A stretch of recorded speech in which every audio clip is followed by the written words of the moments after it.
dobrý deň, diváci. V tomto dome mala byť nasledená 12-ročná Esmeralda. Ako sa to stalo, to sa dozviete teraz.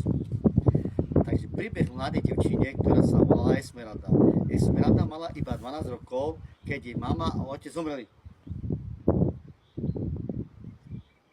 Tak si ju zobral do opatrovateľstva starý muž menom Juan. No a čo sa stalo, že Esmeralda nevidela? Áno, Esmeralda ešte videla, kým jej starý chudaj, ktorý ju vychoval, neukázal penis. Chudačka Esmeralda, keď to videla, od strachu, čo videla, lebo ešte niečo také nevidela, tak oslepla, bolo to niečo veľké, podobné, keď má bujak. Tak Esmeralda začala rásť slepá, až kým nedovršila 18 rokov. Esmeralda bola v lese na zber bukvy,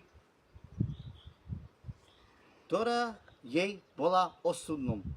Tam jeden muž menom Armando, kedy ju zbadal a povedal jej, že on vie, kde sú veľa bukvy.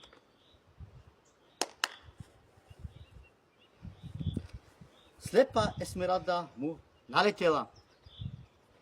Tak ich zobral do malého domu, to znamená, že tu zobral domu. Tam Esmeralde zaviazal ruky so šňurkou od topánky.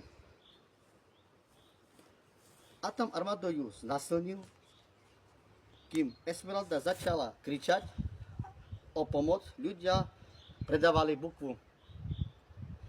Tak ju nemohli počuť, kým Armando si to s ňou využíval.